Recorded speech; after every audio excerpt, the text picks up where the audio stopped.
बिस्मिल्लाहिर्रहमानिर्रहीम अस्सलामुअलैकुम रहमतुल्लाह। अपना हरमस खुलने के ऊपर पूरी दुनिया के अंदर खुशी की लहर दौड़ गई और एक बहुत बड़ी डेवलपमेंट हुई।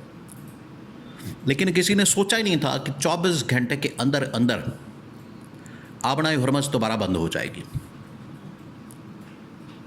इसका सबसे ज़्यादा इम्पैक्ट, जो नेगेटिव इम्पैक्ट है बंद होने के ऊपर, देखिए आप ज़रा इमेजिन करें कि आज से 40 दिन पहले, अब 40 से 50 दिन हो चुके हैं आबनाए हरमस बंद हुए।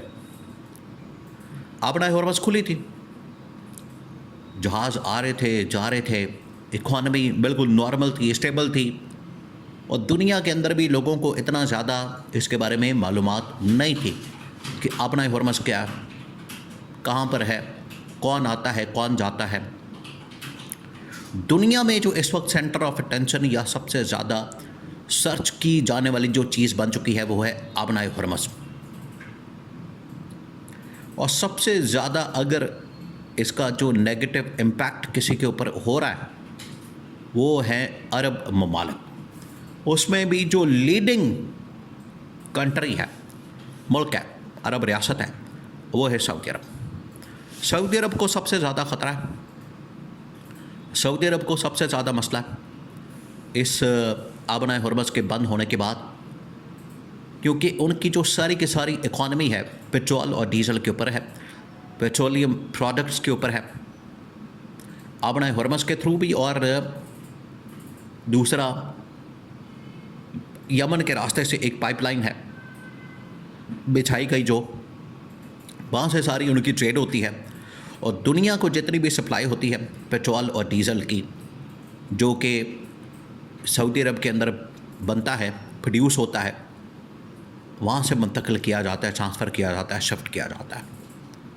ये मुकम्मल तौर पर बंद हो गई। सऊदी अरब को सबसे ज़्यादा नुकसान है इसका। सऊदी अरब अब इसके अंदर फंस गया।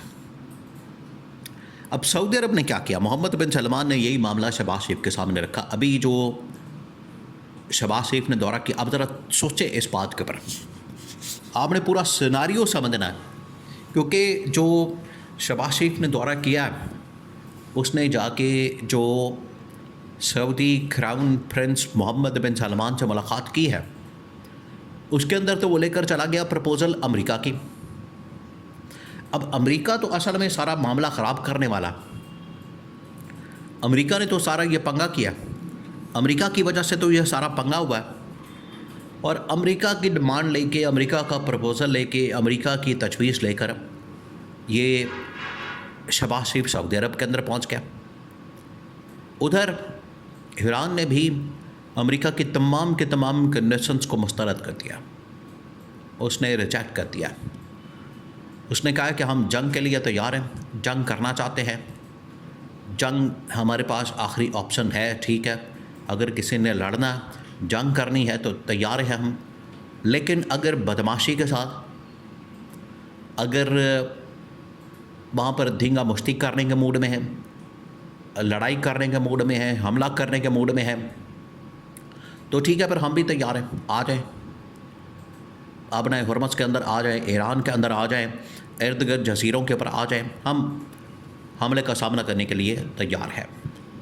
मोहम्मद बिन सलमान ने इस सूरत हाल को देखते हुए, क्योंकि जंग तो होनी है, जंग के ख़तरात पैदा हो चुके हैं, मोहम्मद बिन सलमान ने पहले ही पाकिस्तान के साथ जो डिफेंस एग्रीमेंट किया था, उसके मुताबिक फील्ड मार्शल को कह के अपनी फ़ौज भी वहाँ पर बुला ली पाकिस्तान से, कि पाकिस्तान के अंदर फ़ौज को तैनात किया जाए, पाकिस्तानी फोर्सेस को वहाँ पर बुला लिया, एयर फोर्स को भी बुला लिया, आर्मी को भी बुला लिया।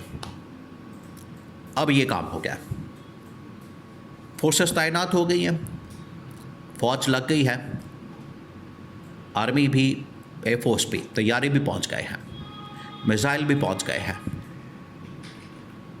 लेकिन एक ख़तरा सबसे बड़ा जो मौजूद है, जो कि सऊदी अरब का भी आइडिया, ये जो ईरान के ऊपर हमला किया जाएगा, अगर फ़र्ज़ करें कि ईरान की जंग शुरू होती है, ईरान के ऊपर हमला, ईरान जवाबन इत्तेहादी ममालिक के ऊपर हमला करेगा, फ़ौजी अड्डों के ऊपर हमला करेगा, और वो सऊदी अरब के अंदर भी मौजूद है, सऊदी अरब वापस हमला कर देगा। तो आपको पता है ये कितना ख़तरनाक मामला है। सऊदी अरब, यूएई, अरब ममालिक, इनकी जो सारी इकॉनमी है पिछले 20 साल 30 साल के अंदर जो इन्होंने इतनी बड़ी बड़ी एम्पायर खड़ी की है, ये बड़ा खर्च कर देंगे, खुद ही अपने पाँव पर कुल्हाड़ी मार देंगे। तो ये इनको पता है, इसी वजह से ये जंग की तरफ नहीं जा रहे। इनकी कोशिश क्या है? अब कोशिश ये है कि किसी तरह से डायलॉग के ज़रिए मामला हल किया जाए। शहबाज शरीफ को इन्होंने ये कहा, शहबाज शरीफ के सामने ये प्रपोज़ल रखा है, लेकिन शहबाज शरीफ, आपको पता है कि शहबाज शरीफ के अंदर वो विज़न नहीं है, लीडरशिप नहीं है, बात करने का वो सलीका नहीं है, तरीक़ा नहीं है, बात करनी नहीं आती, समझानी नहीं आती, इन्हें अंदाज़ा नहीं, आइडिया नहीं कि आपने किस तरीके से डील करना है। शहबाज शरीफ उल्टा अमेरिका के रहमो करम पर है और अमेरिका से लेजिटिमेसी लेना चाहता है, ट्रंप के तरले करता है, ट्रंप के सामने झुक जाता है, उसकी तारीफ़ें करता है। अगर अमेरिका के साथ, डोनाल्ड ट्रंप के साथ मौजूदा सूरत हाल में और इसराइल के वज़ीर-ए-आज़म के साथ, नेतन्याहू के साथ अगर कोई डील कर सकता है, ये मोहम्मद बिन सलमान भी इस बात के ऊपर एग्री है, तुर्क सदर तैयब अर्दगान भी, यूएई भी और बाकी, वो इमरान खान कर सकता है। ये है असल में सबसे बड़ी चीज़। और जनरल राहील शरीफ को भेजा जा रहा है अब पाकिस्तान। उन्हें कहा जा रहा है कि आप 2 काम करें। अब ये बहुत बड़ी डेवलपमेंट है, जंग दोबारा ख़तरात मंडला रहे हैं, सीज़ फायर ख़तरे में है, हालात बड़े ख़राब हो चुके हैं, अबनाए हुरमज़ बंद हो चुकी है, अमेरिका ने ईरानी जहाज़ों के ऊपर हमला कर दिया है। ऐसे में ईरान का सऊदी अरब के ऊपर हमला और सऊदी अरब का जवाबन हमला, एक बहुत बड़ी जंग।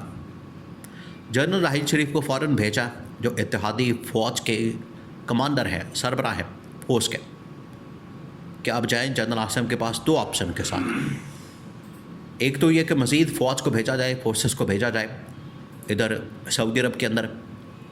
नंबर 2, इंटरनेशनली डिप्लोमेटिकली ये इस मामले को हल करने के लिए, अगर शहबाज शरीफ नाकाम है, इसाक़ डार उनकी सारी टीम नाकाम है, फील्ड मार्शल का दौरा भी इतना कामयाब नहीं हुआ और पाकिस्तान के अंदर जो सेटिंग करवाई गई उसका भी कोई नतीजा नहीं निकला, ये पैचअप नहीं करवा सके। अमेरिका को चाहिए था इनको ये बिठाते वहाँ पर, जेडी वैंस को जाने ना देते और कहते कि यहीं पर बैठ के आपने सॉल्व करना। ये अगर कोई करवा सकता है तो वो इमरान खान है। ये पैगाम के साथ उन्होंने भेजा है जनरल राहील शरीफ को कि जाओ कन्विंस करो इमरान खान को ला, क्योंकि अब मामला बिगड़ गया है, हालात बहुत ख़तरनाक हो गए, बड़े खौफनाक हो गए। दुनिया की इकॉनमी पहले ही तबाही के ऊपर खड़ी है और ये जो जंग है मज़ीद दुनिया में तबाही फैला देगी।